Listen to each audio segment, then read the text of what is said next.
Hey, welcome to or welcome back to my channel, IndieAuthor Jill. Today we are looking at the Spreadsheet Situation by Don Banks. Um, I was trying to rack my brain with how do I talk about this book when the very last book that I talked about was Love in the Stacks, and they feel so similar because in Love in the Stacks, um, we have a college librarian working on a project with a colleague who she can't be interested in because it would violate her own personal dating rules. And as they continue to work together, she starts falling for him and decides that he's worth violating those rules for. In this book, we have a college librarian working on a project with a colleague who she can't fall for because doing so would violate her own personal dating rules. But then she eventually decides that he's worth breaking those dating rules for. Um, I don't know if college librarian breaking their own personal dating rules for a colleague they have to work with is a trope, but I am definitely on board for it to be a trope because I enjoyed both of these books. They're very different. Um, the characters, they have their similarities. As I said, their jobs. Both of the women are living far from home and missing their family.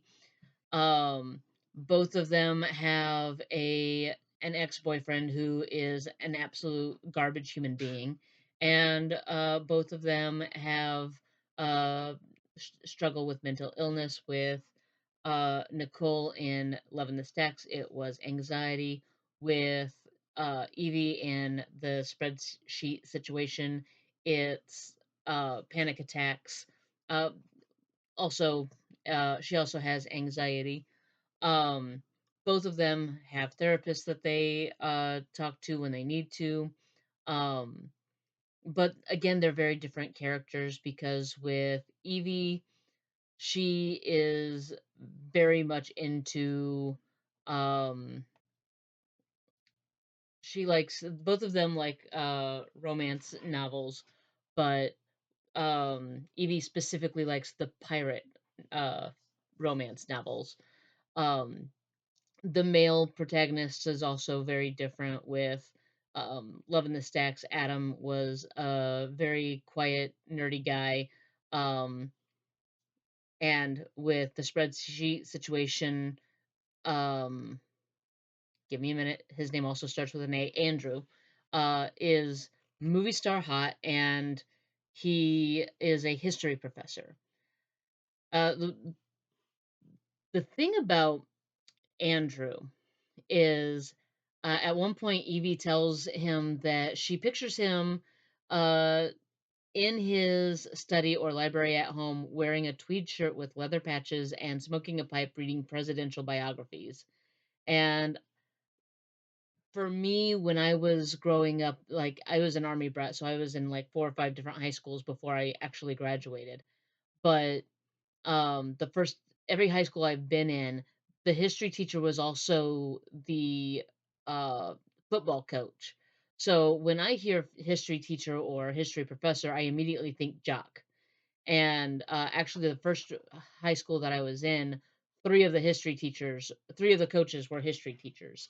Um, so immediately I'm thinking jock, and when I'm thinking of what kind of books would this guy read, I did not go to presidential biographies. I'm like, this guy is definitely a sci-fi guy if he reads at all.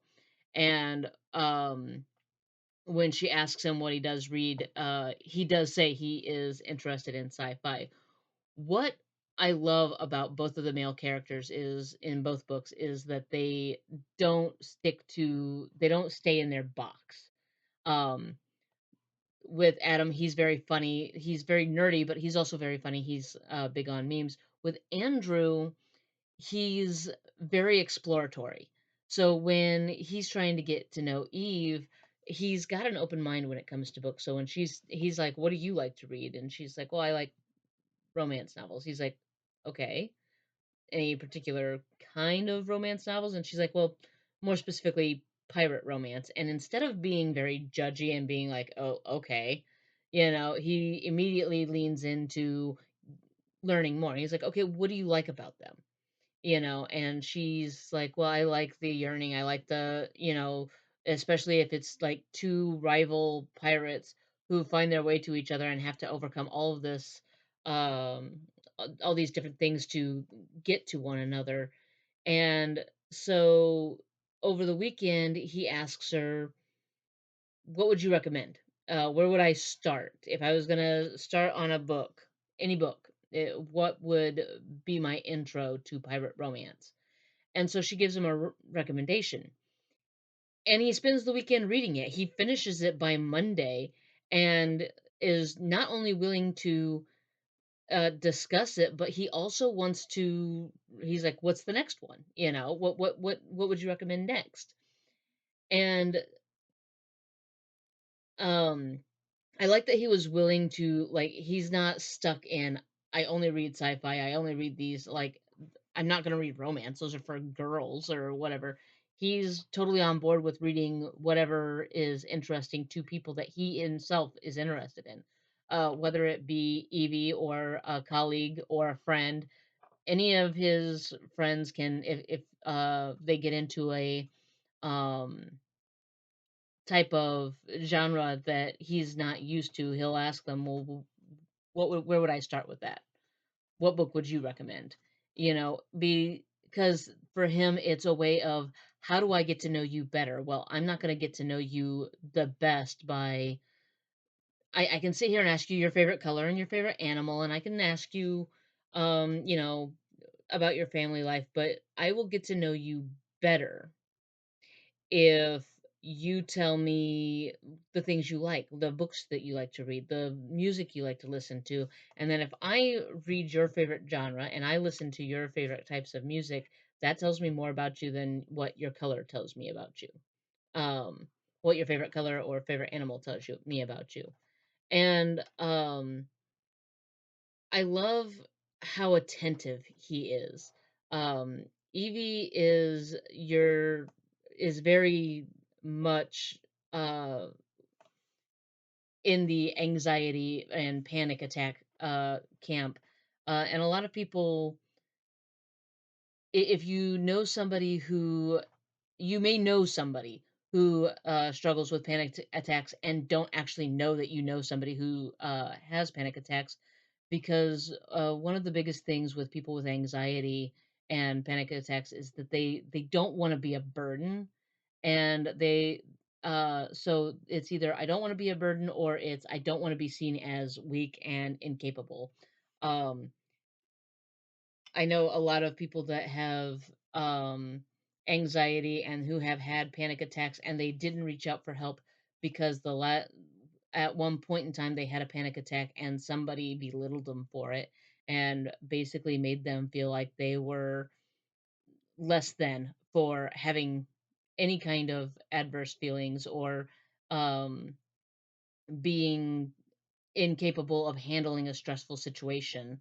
Um, and you know it really only takes one person that you care about and trust to completely down on you about how weak and um insufficient you are to be able to handle a stressful situation for you to completely shut down when it comes to panic attacks and just not reach out for help, other than people that you can trust, such as a therapist.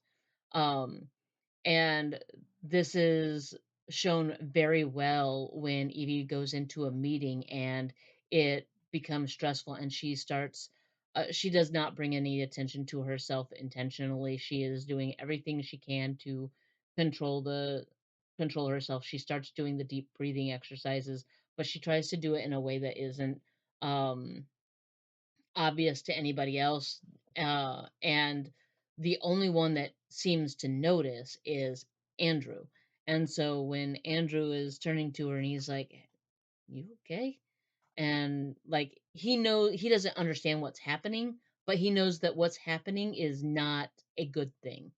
and he understands that there is something wrong, and she's not willing to really open up to him right in that point because she doesn't know that she can trust him. So she's like, "Yeah, I'm good." And he repeats the question that he had asked her, and she pulls herself together long enough to stumble through the explanation. It gets turned back to somebody else in the group, and with all the attention back on somebody else in the group, she starts doing her deep breathing again, and she's trying to be nonchalant about it. And, you know, Andrew's just not sure how to support her because he has no idea what's going on or why it's happening. He just knows something's not right, but I'm not going to push her on that, especially not in front of people. And as soon as the meeting is over, she does what she has to do. She removes herself from the situation, and she does it in a way that seems very logical and normal. She says, "Oh, okay, I've got to get to another meeting. I will catch you guys all later at the next meeting." And she packs up her stuff and bolts. And the first thing she does is she goes to the first safe person that she can think of, which is her bestie, Kylie. So she goes to Kylie, and Kylie, who is familiar with her panic attacks and knows that something's wrong and is kind of the biggest advocate that Evie has on campus, immediately knows something's wrong. And so she asks her, she's like, "What's wrong? What happened?" Evie tells her about the meeting and what triggered her panic attack. And Kylie does three really important things in this moment. Um, and I think Kylie is a great instructor. If you're reading this book and you've never dealt with panic attacks, but you have friends that have deal with panic attacks, Kylie is a great instructor on how to support your friends who have panic attacks. And the first thing she does is she listens without interrupting. She doesn't interrupt her. She lets her say what she has to say, and then she only interrupts enough to give her a hug and say, "Oh, honey," to be sympathetic.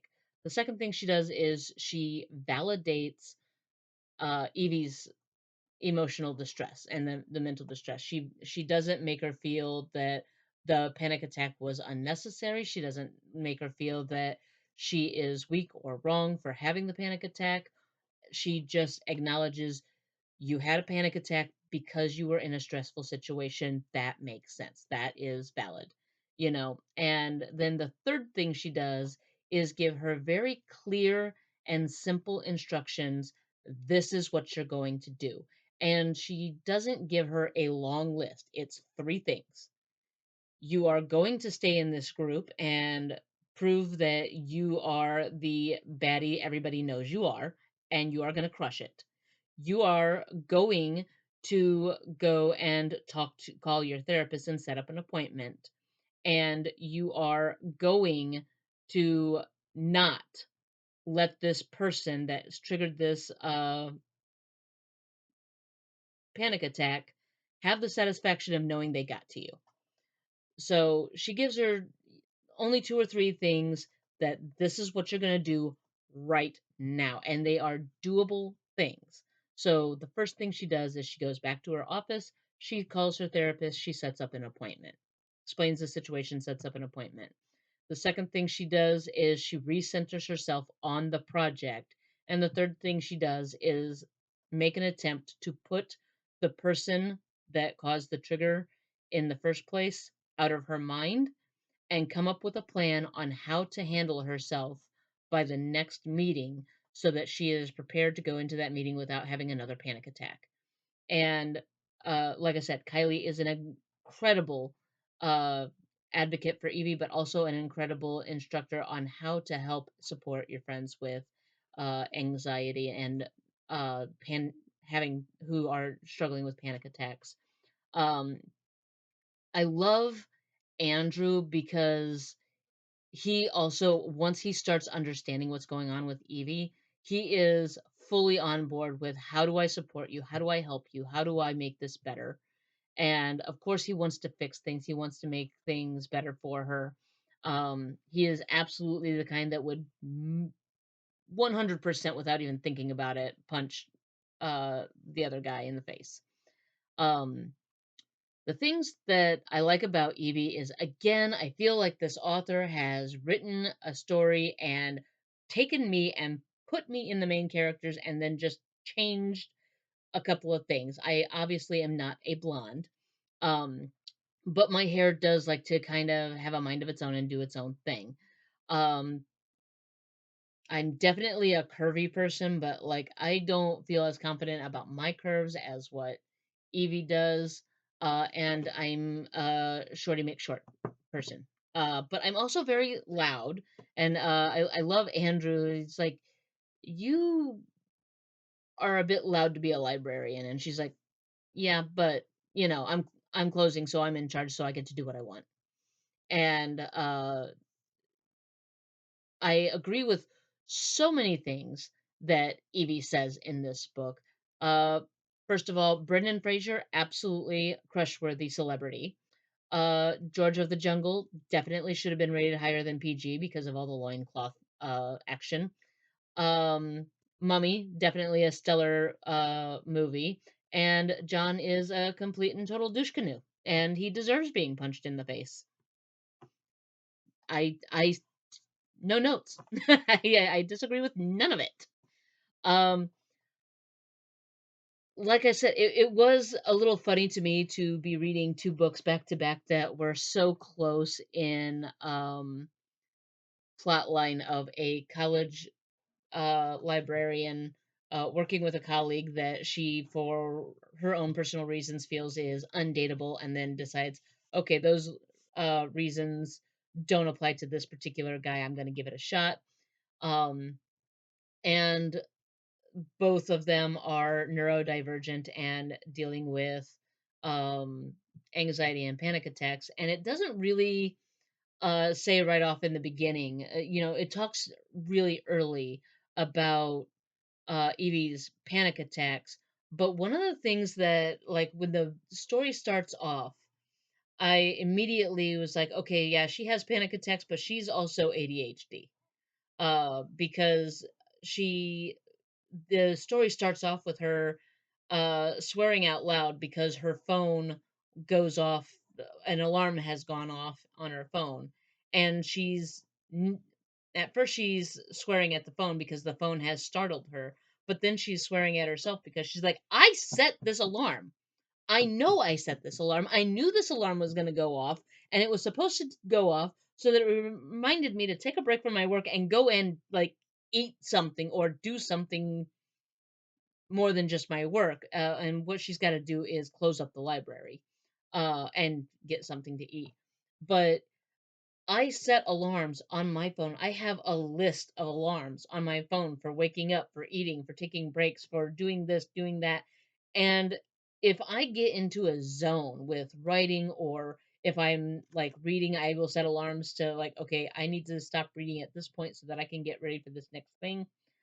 I will set an alarm, and every time it goes off, it startles me if I'm in the middle of something. So if I'm in the middle of reading, or if I'm in the middle of working or whatever, and my alarm goes off, I will be I and of course I set timers for cooking, because if I don't, I will burn everything. Um I set an alarm once on my phone, and I was baking some chicken. I forgot that I put my phone on silent. So the timer went off, but I didn't realize that the alarm went off. And so the what reminded me that the chicken was cooking was, I started smelling the chicken not cooking anymore, but now getting to the burnt stages. And I immediately rushed out, and it was edible. Um a little overdone, but it was edible ish, but yeah. So I always, anytime I make a anytime I do a an alarm on my phone, I have to make sure that my phone is uh turned, the volume is turned on, And with cooking, I have stopped using my phone as a timer and instead use an actual kitchen timer that has a magnet that goes on my fridge, because otherwise burnt chicken happens. Um, so yeah, I again really appreciate the representation of people with mental um, illnesses, people who have neurodivergence, like us chaotic ADHD goblins need love too. So even if they do look like, especially love from Chris Helmsworth looking professors that read sci-fi and will read our pirate man romances with us. Um,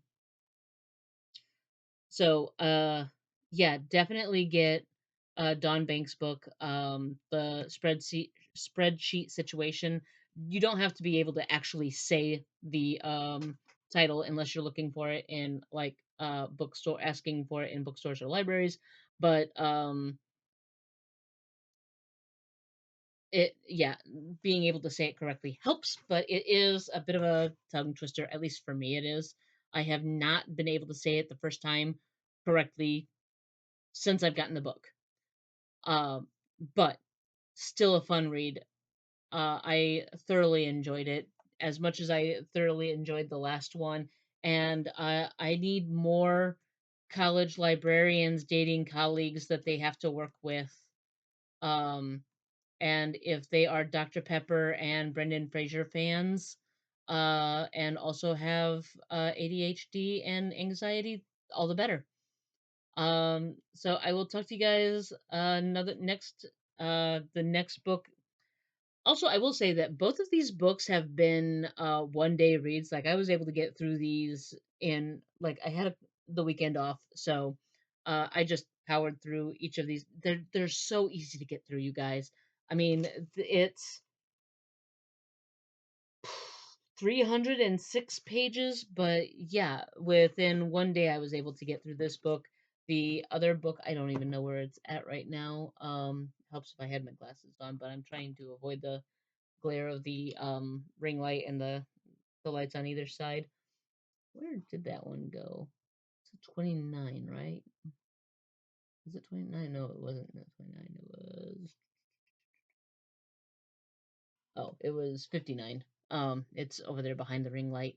Um, that one was a little bit shorter than this one, but yeah, both of them, I like I said, I had the weekend off, so I just powered through them. The next one I'm reading is very small, another 1 day read. Um, and, and like I said, they're so easy to read because they're so enjoyable. You just keep turning the pages. So definitely, if the any of this has sound like something you would be interested in, definitely go and pick these up. This month's favorite book is gonna be difficult because there were so many that were good this month. Um, yeah, so I will talk to you guys. Probably have another video out tomorrow when I get done with the next book. But whenever that is, I will get talk to you then. All right, bye. Oh, also, don't forget to like and subscribe. I never say that in the videos, and I don't know why, but like and subscribe. Don't forget to subscribe.